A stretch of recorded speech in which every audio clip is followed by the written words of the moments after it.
Hi Virgo, welcome. So tingnan natin kung ano yung mensahe sa'yo. Thank you nga po pala sa mga nagsusubscribe, sa mga bumabalik, maraming pong salamat. So start na tayo. Ano ba yung mensahe sa'yo Virgo?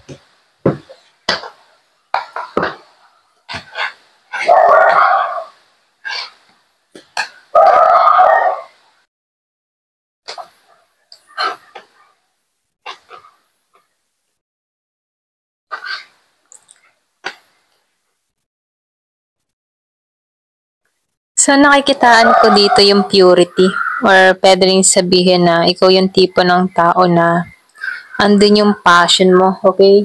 Yung bang nangarap ka at unti-unti mo nang nakakamit yung mga pangarap mo, napaka-innocent din ng energy mo. So nakikitaan ko dito, attractive kang tao. So dito lumalabas din na meron kang kaalaman, meron kang karunungan. So nafe-feel ko dito yung pagiging mong relihiyoso, okay? So nakikitaan ko dito malawak yung iyong pangunawa, mahaba ang iyong pasensya at marunong kang makinig. Ito din yung nafe-feel ko sa'yo. So dito, nakikitaan ko rin dito, hindi ka madaling mawala ng pag-asa. Kahit mga sinusubok, okay? Kahit may mga pinagdadaanan ka, alam na alam mo dito na makakaraos ka sa mga sitwasyon na pinagdadaanan mo, okay? So dito, lumalabas din dito, no? Ikaw yung tipo ng tao na matured ka mag-isip, alam mo kung saan ka alam mo yung kung saan yung kahantungan mo, ganon. So nakikitaan ko dito dahil may talino ka, alam mo kung saan yung kahantungan mo, at merong pagbabago na nangyayari sa'yo, meron kang paninindigan sa mga salita mo, okay? Kumbaga once na ikaw ay nangako, ginagawa at ginagawa mo talaga. Yung iba sa inyo, no, ito rin nakikita ko. So nakikitaan ko rin dito yung determinasyon. Pag may mga gusto kang mangyari or gustong makamit, nakikitaan ko ditong hindi ka sumusuko.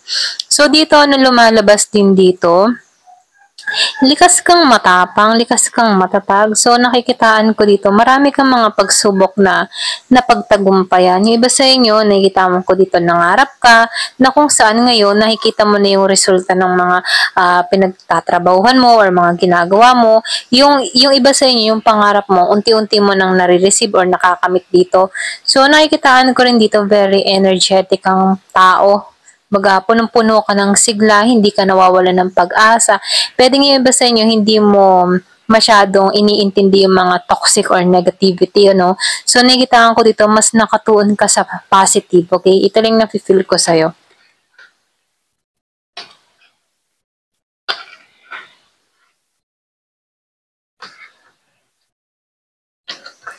So, dito, no, nakikitaan ko dito, medyo, ano ka din, stricto or pwede rin sabihin, meron kang disiplina sa sarili mo.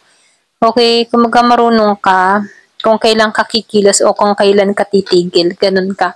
Meron kang disiplina para sa sarili mo. Alam mo sa sarili mo kung hindi makakabuti sa yung isang tao. Pwede rin sabihin, ikaw yung tipo ng tao na mapag-obserba bago ka pumasok sa isang relasyon or maging sa mga kaibigan na napagkakatiwalaan mo. Masyado kang mapag-observe, okay? Binibigyan mo din ng limitasyon. Hindi lahat-lahat ay ibinibigay mo, yung tiwala mo. Ito lang nafe-feel ko sa'yo. So dito, no, nakikitaan ko rin dito, merong magandang kapalaran naghihintay sa'yo. Meron kang mga nakumpleto or pwede rin meron kang na-accomplish. Yan. So nafe-feel ko dito, unti-unti mong natutupad yung mga dream or pangarap mo dito. So nakikitaan ko dito, nagiging mapalad ka sa mga sitwasyon na kinakaharap mo dito. So nakikitaan ko rin dito, no, malaya ka din gawin yung mga bagay na gusto mo. Meron akong nakikitang travel dun sa iba. Kumbaga nakikitaan ko dito sa bawat hakbang na mga nararanasan mo, ginagawa mo, unti-unti ka nadadagdagan yung karunungan mo, okay? Sa mga experience na nararanasan mo sa buhay, ito yung nagpapalago sa'yo kung bakit malawak yung pangunawa mo. Ayan, ito yung nafe-feel ko. Dahil din dito, ano, meron ditong tao na madasalin, na relihiyoso. Okay, medyo conservative ka din. Ito lang yung nakikita ko. Ayan. So, tingnan pa natin, ano. So, nakikitaan ko dito, very stricto ka ding tao or pwede rin sabihin nagbibigay ka ng limitasyon, maingat ka sa mga kinikilos mo at hindi ka basta-basta nagtitiwala dito. Ganon. Ganon yung energy mo, okay? So, tingnan pa natin. So, commitment. So, meron ditong commitment na parating dun sa iba. Yung iba sa inyo, things are getting serious. Pwede yung iba sa inyo meron kang nakakausap or meron kang nakakakilala or nakikilalang bago or meron ditong ongoing pa rin yung komunikasyon, nagkikilanlan, mga ganun. No? So nakikita ko dito, habang tumatagal, nagiging seryoso na ang usapan, okay? Nagkakaroon ng malalim na pagkakakilanlan, okay? Yung iba sa inyo nakikita ko dito, hindi habang panahon na magiging single ka. Ayan, parating na yung person para sa'yo. So, nakikitaan ko dito, merong paglipat ng lugar. Yung iba sa inyo, pwedeng nagbabalakang lumipat ng bahay or pwede rin nagpapabahay kat meron na ditong moving, pag-alis, okay? So, nafe-feel ko dito, meron ditong happy home na naghihintay sa'yo. So, nakikitaan ko rin dito na merong narcissist, pwedeng earth sign, meron kang kadiling na earth sign, Taurus, Virgo, and Capricorn. Kumbaga itong tao na ito, malaki yung tiwala sa kanyang sarili. So, meron din akong nakikita dito, Cancer, Scorpion, Pisces, pwedeng meron kang kadiling na ganito, okay? Or pwede rin sabihin na merong pagbabago na naghihintay sa'yo kasi meron ditong moving, okay? Merong pag-alis. So, nakikitaan ko dito, yung iba sa inyo, narcissist may magbabalik muli sa buhay mo. Pwedeng Taurus, Virgo, and Capricorn, Cancer, and Scorpion, Pisces. Magbabalik yung iba sa inyo. Nilet go mo na to. Yung iba sa inyo, nilet go mo na to. Kumbaga, gumagawa ka ng panibagong room para sa sarili mo, no? Kumbaga, gumagawa ka ng panibagong espasyo para merong pumasok na bago sa buhay mo. Okay, yung iba sa inyo, andito ka sa transformation, merong pagbabago na naghihintay sa'yo, okay? So, nakikitaan ko rin dito, no? Merong a-attend, pwedeng iba sa inyo, merong kang a-attend na event, mga kasal, binyag, kumpil. So, nakikitaan ko dito, merong kang makikilala dito, okay? So, dito, nakikitaan ko rin dito, yung iba sa inyo sa susunod na buwan, merong magandang mangyayari sa'yo, okay? Lalo-lalo na kung marunong kang mag-intay, okay? Kumbaga, yung tao marunong mag-intay, may magandang kapalarang naghihintay, ganon. Ganon yung energy dito, okay? So, dito merong earth sign, Gemini, Libra, and Aquarius. Pwede iba sa'yo meron kang kadiling dito or pwede rin meron ditong tao naghihintay sa'yo na ganito, okay? Earth sign, Gemini, Aquarius, and Libra.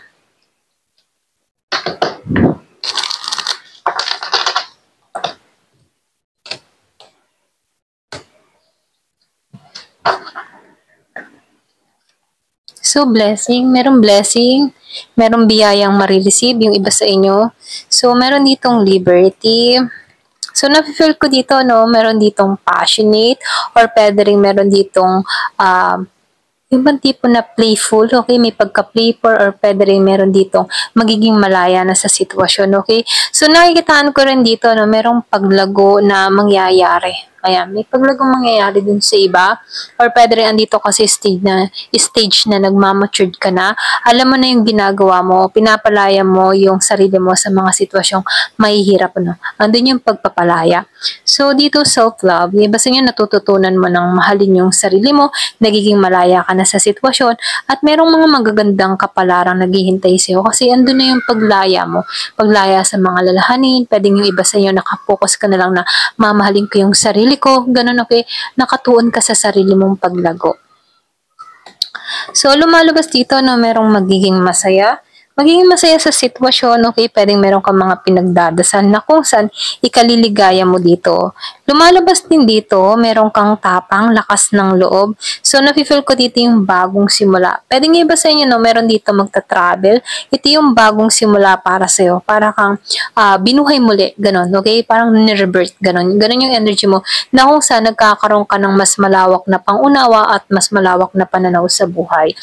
So, dito, no, merong misteryo, okay? So, nakikitaan ko dito, meron ng mystery, okay? Pwedeng sabihin natin na kahit meron kang mga pinagdaanan sa iyong buhay, nagitong misteryo sa'yo na kung saan meron palang magandang naghihintay or magandang kapalarang naghihintay sa'yo. So, hope, kaya dito, no, sinasabihan ka dito, huwag ka mawawalan ng pag-asa. Ayan, kahit may mga pinagdadaanan ka dito, sinasabihan ka dito, huwag kang mawawalan ng pag-asa kasi matatapos na lahat ng mga problema ang kinakaharap mo. Okay, at ang magandang kapalaran, blessing na ang parating sa buhay mo. Ayan, thank you for watching. Love and peace.